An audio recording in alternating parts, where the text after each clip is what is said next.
शहर से थोड़ा सा ही दूर एक छोटा सा गांव था। उस गांव में एक परिवार रहता था।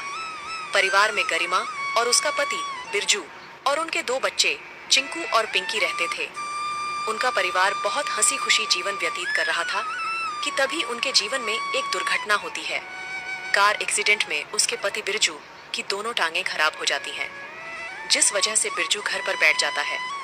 दोनों टांगें काम न करने की वजह से बिरजू अब कोई काम भी नहीं कर पाता था, जिस वजह से घर की सारी जिम्मेदारी गरिमा के ऊपर आ गई थी। गरिमा ने जैसे तैसे हालात को संभालते हुए गांव में एक सब्जी का ठेला लगाया और वह सब्जी बेचने लगी। गरिमा बहन, ये तो तुमने बहुत अच्छा काम किया कि यहाँ तुमने सब्जी का ठेला लगा लिया। यहाँ गांव में सब्जी का एक भी ठेला नहीं था। हम सभी को सब्जी लेने के लिए पक्की सड़क वाले रास्ते पर जाना पड़ता था, जो कि हमारे घर से कितना दूर है। अब यहाँ पास में सब्जी होने की वजह से अब हम सब यहीं से सब्जी ले जाया करेंगे। इस तरह गरिमा का सब्जी का व्यापार ठीक ठाक चल रहा था। अब गरिमा को घर का पूरा काम और बाहर का काम दोनों करना पड़ता था, जिस वजह से कभी कभी गरिमा बहुत थक जाया करती थी। अरे क्या हुआ गरिमा बहन, तुम आज बहुत थकी थकी सी लग रही हो। नहीं दीदी, बस वो रात में नींद पूरी नहीं हो पाई ना, और सुबह सब्जी लेने बड़ी बाजार पर जाना था, तो बस वही थकान है थोड़ी सी। थोड़ा तुम अपनी सेहत का भी ध्यान रखा करो, बीमार पड़ जाओगी तो ये सब्जी भी नहीं बेच पाओगी। हाँ दीदी, बस ये सब्जियां बिक जाए तो मैं घर जाकर पहले आराम ही करूंगी। इस तरह गरिमा सारी सब्जी बिक जाने के बाद वह घर आ जाती है और घर पर आकर अपने पति और बच्चों के लिए खाना बनाती है। गरिमा, कैसा रहा तुम्हारा आज का दिन? जी ठीक रहा आज का दिन। सारी सब्जियां बिक गई। कल सुबह जल्दी उठकर बड़ी बाजार से ताजी सब्जियां खरीद कर लानी होगी, तभी उसे बाजार में बेचने जा पाऊंगी। गरिमा, मुझे माफ कर दो। मेरी लाचारी की वजह से तुम्हें घर का काम और बाहर का काम सब अकेले ही करना पड़ता है। आप ज्यादा चिंता मत कीजिए, मैं सब संभाल लूंगी। आप बस अपना ख्याल रखिए, बाकी का काम आप मुझ पर छोड़ दीजिए। चलिए, अब सबने खाना खा लिया है तो जल्दी से सो जाते हैं, सुबह जल्दी भी तो उठना है। आज सुबह गरिमा जब बिस्तर से उठने की कोशिश करती है तो वह उठ ही नहीं पाती। उसका पूरा शरीर बुखार से तप रहा था। हे भगवान, मेरी हालत तो बहुत ज्यादा खराब हो गई है। मैं तो उठ ही नहीं पा रही हूँ। अब मैं बड़ी बाजार से सब्जी कैसे लाऊंगी? तबीयत ज्यादा खराब हो जाने की वजह से गरिमा बड़ी बाजार से सब्जियां लाने नहीं जा पाती है। इसी तरह 2-3 दिन निकल जाते हैं और गरिमा की तबीयत में कोई सुधार नहीं आता, जिस वजह से गरिमा बाजार में ठेला भी नहीं लगा पाती। दूसरी तरफ गरिमा के बाजार में ठेला न लगाने की वजह से राजू नाम का एक व्यक्ति गरिमा की जगह पर अपनी सब्जियों का ठेला लगाने लगता है। अब गांव के लोग राजू से सब्जियां खरीद कर ले जाया करते थे। इस तरह राजू का सब्जियों का व्यापार अच्छा चलने लगता है। ऐसे ही एक हफ्ते बीत जाने के बाद गरिमा की तबीयत में सुधार आ जाता है और गरिमा फिर से बाजार में सब्जी का ठेला लगाने आती है तो उसने देखा कि उसके ठेले लगाने वाली जगह पर एक दूसरा ठेले वाले ने अपना ठेला लगा रखा है। गरिमा उसी के बगल में अपना ठेला लगा लेती है, लेकिन गरिमा की दुकान पर कोई सब्जी खरीदने नहीं आता, क्योंकि एक हफ्तों के अंदर में राजू का सब्जी का दुकान काफी अच्छा चलने लगा था और उसने काफी अच्छे ग्राहक भी बना लिए थे, जिसकी वजह से सब उसकी दुकान से ही सब्जियां खरीद रहे थे। इस तरह गरिमा की आज एक भी सब्जी नहीं बिकती है और वह अपनी सब्जियों का ठेला लेकर घर आ जाती है। क्या हुआ गरिमा, तुम इतनी उदास क्यों? जी, आज हमारी एक भी सब्जी नहीं बिकी। क्यों, गांव के लोगों ने सब्जी खाना बंद कर दिया है क्या? नहीं, ऐसी बात नहीं है। दरअसल मेरे ठेला लगाने वाली जगह पर किसी और ने ठेला लगना शुरू कर दिया है और सब लोग उसी से सब्जी खरीदते हैं। कोई नहीं गरिमा, तुम कल फिर से सब्जी लगा लेना। आज सब्जी नहीं बिकी, इसका मतलब यह तो नहीं कि कल भी नहीं बिकेगी। हाँ, आप बिल्कुल सही कह रहे हैं। मुझे हिम्मत नहीं हारनी चाहिए। मैं कल फिर से बाजार में सब्जी का ठेला लगाऊंगी। अगली सुबह गरिमा अपना ठेला लेकर अपनी जगह पर पहुंच जाती है, लेकिन आज भी कोई भी गरिमा से सब्जी नहीं खरीद रहा था। सब उसी ठेले वाले से ही सब्जियां खरीद रहे थे। एक भी सब्जी न बिकने से गरिमा बहुत परेशान हो जाती है। हे भगवान, आज भी एक भी सब्जी नहीं बिकी। ऐसे तो ये सारी सब्जियां खराब हो जाएगी। इतनी सारी सब्जियों का मैं क्या करूंगी, और मेरे पास अब इतने पैसे भी नहीं बचे कि कल बाजार जाकर मैं ताजी सब्जियां ला सकूं। सब्जियां न बिक पाने की वजह से गरिमा परेशान होकर अपना ठेला लेकर घर जाने लगती है कि तब भी उसकी नजर सड़क के किनारे एक पाव भाजी की दुकान पर पड़ती है। दुकान वाला पाव भाजी बना रहा था। वह दुकान वाला अलग अलग प्रकार की सब्जियां को मिलाकर उसकी भाजी बना रहा था। उसको देखकर गरिमा को एक विचार आता है। क्यों ना मैं पाव भाजी का ठेला लगाऊं, ये सारी सब्जियां भाजी बनाने में काम आ जाएगी। क्या पता मेरा पाव भाजी का काम ही चल जाए। यह सोचकर गरिमा घर आ जाती है और वह अपना विचार अपने पति बिरजू को बताती है। बिरजू भी उस पर अपनी सहमति जताता है। फिर क्या था, अगले दिन गरिमा बाजार में अपने ठेले की जगह पर पाव भाजी का ठेला लगाती है। गरिमा के पाव भाजी के ठेले पर से बहुत अच्छी खुशबू आ रही थी, जिस वजह से लोग उसकी दुकान पर आते हैं और पाव भाजी खाते हैं। लोगों को गरिमा की बनाई हुई पाव भाजी बहुत पसंद आती है। थोड़ी ही देर में गरिमा की दुकान पर पाव भाजी खाने वालों की भीड़ लग जाती है और इस तरह गरिमा का पाव भाजी का काम चल जाता है। अब गरिमा सब्जियों का ठेला लगाना छोड़ पाव भाजी का ठेला लगाया करती थी। थोड़े ही दिन में गरिमा की स्थिति में काफी सुधार आ जाता है और फिर से वह सब अपना जीवन हंसी खुशी व्यतीत करने लगते हैं।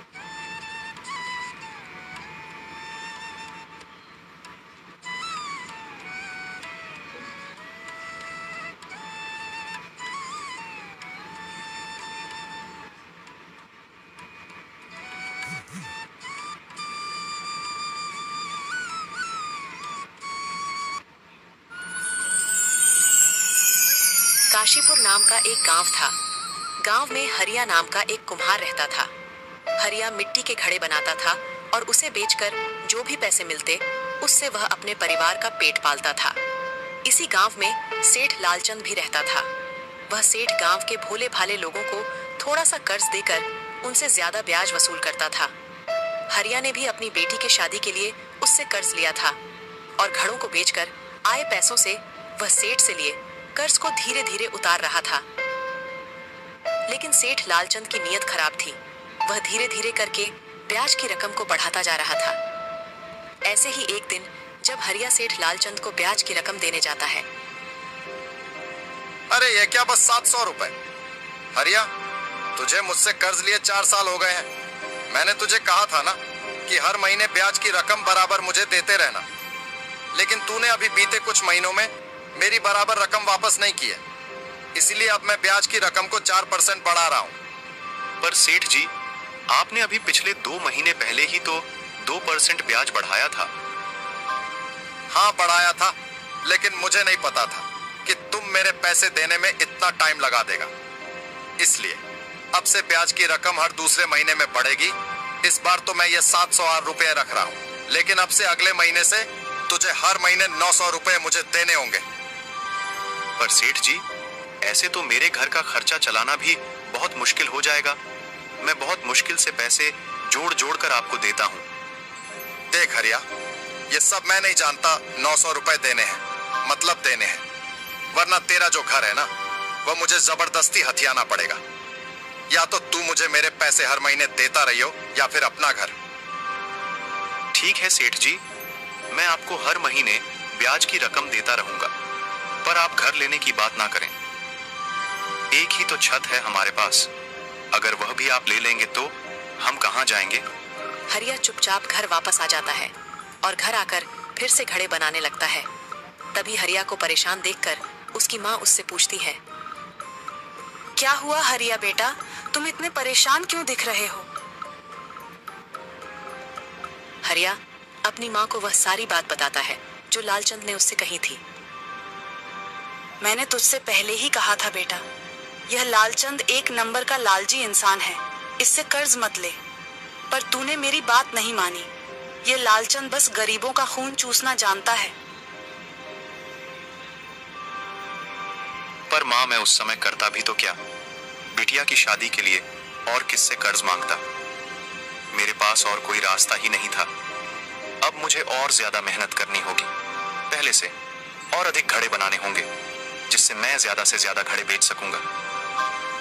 अच्छा माँ, सारे घड़े बन गए हैं तो मैं इसे यहाँ पर सूखने के लिए रख देता हूँ और बाकी जो घड़े सूख गए हैं उसे मैं बाजार लेकर जा रहा हूँ। हरिया अपने बनाए हुए सारे घड़े लेकर बाजार चला जाता है और वहां पर घड़े बेचता है। सारे दिन मेहनत करके भी वह ज्यादा से ज्यादा 15 से 20 घड़े ही बना पाता था और घड़ों को बेचकर जो पैसे आते थे वह अपनी माँ को जमा करने के लिए दे देता था। लेकिन अब सेठ के द्वारा ब्याज की रकम ज्यादा बढ़ा देने की वजह से हरिया को समस्या आ गई थी, क्योंकि हरिया की कमाई तो उतनी ही थी। अब हरिया दिन रात मेहनत करने लगा था। वह दिन रात घड़े बनाने में लगा रहता, जिससे हरिया बहुत थक जाया करता था। ऐसे ही हरिया एक बार अपने आंगन में घड़े बना रहा था कि तभी एक बूढ़ा व्यक्ति उसके आंगन में आता है और उसे कहता है, बेटा, मैं अपने साथ कुछ मिट्टी लाया हूँ और मैं चाहता हूँ कि तुम इससे मेरे लिए मिट्टी की सुंदर सी बांसुरी बना दो। बाबा, मिट्टी की बांसुरी क्यों? बांसुरी तो बांस की बनती है ना? हाँ, लेकिन बेटा, मैं चाहता हूँ कि तुम मेरे लिए मिट्टी की बांसुरी बनाओ। ठीक है बाबा, आप मुझे मिट्टी दे दो, इससे मैं आपके लिए बांसुरी बना दूंगा। आप कल तक इसे ले जा सकते हैं। ठीक है बेटा, मैं कल आता हूँ। ऐसे कहकर बाबा वहां से चले जाते हैं और बाबा के कहे अनुसार हरिया मिट्टी की बांसुरी बनाने में लग जाता है। थोड़ी ही देर में बहुत ही सुंदर सी मिट्टी की बांसुरी बनकर तैयार हो जाती है। अगले दिन बाबा अपनी मिट्टी की बांसुरी लेने आते हैं। बाबा, ये लो, आपकी मिट्टी की बांसुरी बनकर तैयार हो गई है। बाबा उस बांसुरी को देखकर बहुत खुश होते हैं और बाबा हरिया से कहते हैं, यह बांसुरी तुम रखो और मुझे यह घड़ा दे दो। बाबा, पर आपने तो मिट्टी की बांसुरी बनवाई थी, फिर आप इसे क्यों नहीं ले रहे? वह बेटा, मुझे जिस काम के लिए मिट्टी की बांसुरी चाहिए थी, अब मुझे इसकी जरूरत नहीं है। मुझे इस मिट्टी के घड़े की जरूरत है, तो मुझे यह मिट्टी का घड़ा दे दो। हरिया बाबा को मिट्टी का घड़ा दे देता है और बांसुरी रख लेता है। बाबा के जाने के बाद हरिया फिर अपने घड़ों के बारे में सोचने लगता है। वह बहुत परेशान था। तभी उसकी नजर उस बांसुरी पर पड़ती है और हरिया घड़ों के बारे में सोचते हुए मिट्टी की बांसुरी बजाने लगता है। बांसुरी में से बहुत ही मधुर धुन निकल रही थी। जब हरिया की नजर अपने घड़ों पर जाती है तो वह देखता है कि उसके आंगन में घड़े ही घड़े दिख रहे थे। हरिया को कुछ समझ नहीं आ रहा था। उसने फिर से बांसुरी बजाई। वह जितनी बार बांसुरी बजाता है उतनी बार आंगन में एक घड़ा बढ़ जाता है। हरिया की माँ यह नजारा देखकर बहुत आश्चर्य में थी। लगता है ये कोई जादुई बांसुरी है माँ। हाँ बेटा, लगता है ये कोई जादुई बांसुरी ही है। और वह बाबा भी कोई जादूगर या कोई महान गायनी होंगे जिसने हमारी मदद की है। आज हरिया के पास बहुत सारे घड़े थे। वह सारे घरों को लेकर बाजार जाता है और सारे घड़ों को बेच देता है। आज हरिया की अच्छी कमाई होती है। आज वह 2 गुना पैसा कमाता है। सारे पैसे लेकर हरिया घर जाता है और अपनी माँ को दे देता है। इसी तरह 1 महीना गुजर जाता है। हरिया ने बाजार में एक नई दुकान खरीद ली थी और वह वहीं पर घड़े बेचा करता था।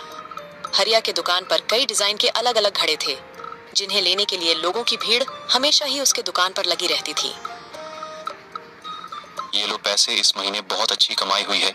इन पैसों को तुम जमा किए हुए पैसों में रख देना। कल सेठ लालचंद को ब्याज की रकम देने का दिन है। माँ, मुझे 900 रुपए दे दो, मैं सेठ के पैसे देकर आता हूँ। नहीं हरिया, अब तू सेठ को 900 रुपए नहीं देने जाएगा। इस महीने हमने बहुत अच्छी कमाई कर ली है, इतनी अच्छी कि हम उस लालची लालचंद की सारे पैसे एक ही बार में दे सकते हैं। ये सारे पैसे ले जा और उस लालची लालचंद का सारा हिसाब कर देना। माँ की बात मानकर हरिया सारे पैसे ले जाता है और लालची लालचंद का सारा हिसाब कर देता है। सेठ जी, अब मैंने आपका सारा हिसाब कर दिया है। अब आपका मेरे पर कोई भी कर्ज नहीं है। वो सब तो ठीक है, लेकिन ये बता कि तेरे पास अचानक से इतने सारे पैसे कैसे आ गए? कल तक तो तू 700 रुपए देने में भी बहुत आनाकानी कर रहा था और अचानक से सारा ब्याज एक ही बार में दे दिया। हाँ सेठ जी, क्योंकि मेरा व्यापार अब अच्छा चलने लगा है, जिससे मेरी अच्छी कमाई हो रही है। आप गरीब लोगों की मजबूरी का बहुत फायदा उठाते हो। लोग मजबूरी में आपके पास आते हैं और आपसे पैसे उधार मांगते हैं, लेकिन आप तो बस गरीबों को लूटने में लगे रहते हो।